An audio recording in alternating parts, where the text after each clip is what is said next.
So we've got a word problem here in problem number 10 in section 6.7. And our word problem tells us that we've got some fraction. The numerator of that fraction is 5 times as big as the denominator. And then we're told if we do something, right, add 6 to both the top and the bottom, we get 2. So here's the question. Let's go down here right away. What's the original fraction? So we need to write some original fraction. So here's how I'm going to set this up. I'm going to introduce a variable first.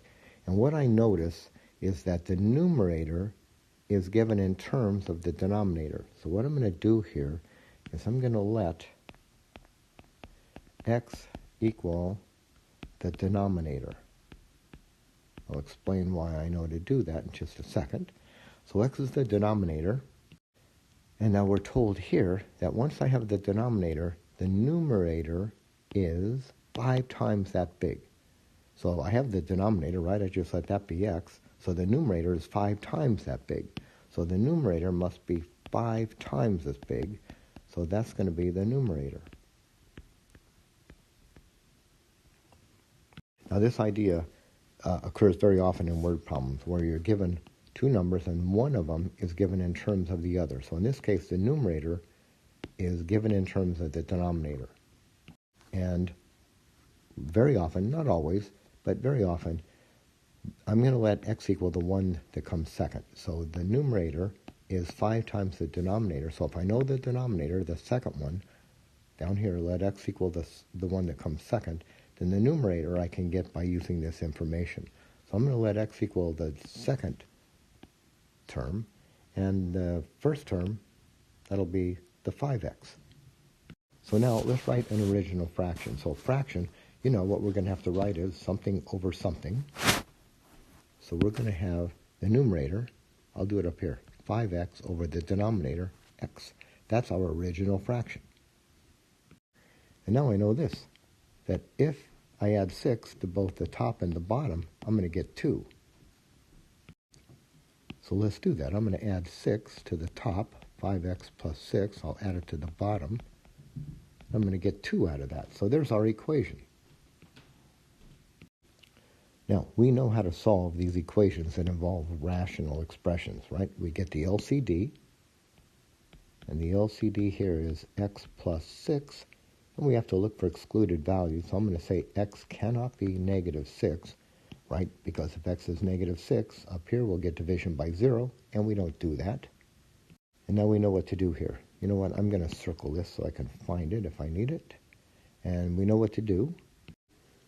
So this is going to look like this. We'll take the original, or the new one, 5x plus 6 over x plus 6 times that LCD, x plus 6, equals 2 times that LCD, x plus 6.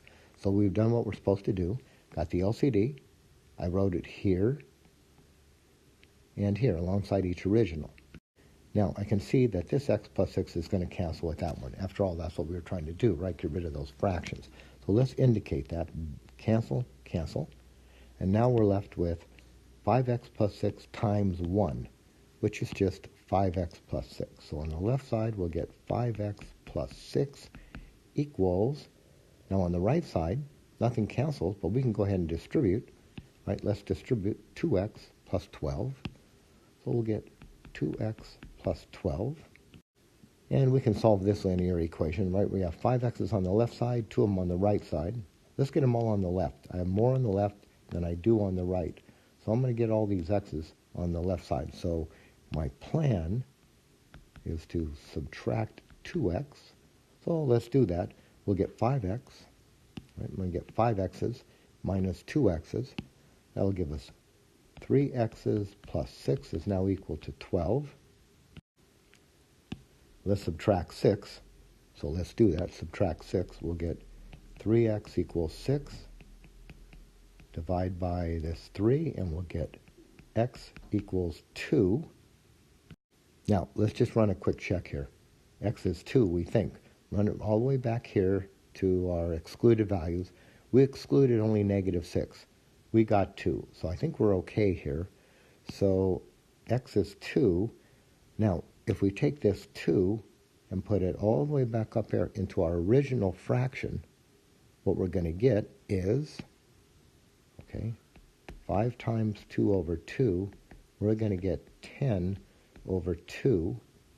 So here's our original fraction, and the problem does say in non-reduced form. So I got 10 over 2, so I'm going to conclude now that this is the original fraction. And we could run, if we wanted to, a quick check. What happens if you add 6 to the top and 6 to the bottom? We're going to get 16 over 8, which sure enough is 2. I think this works.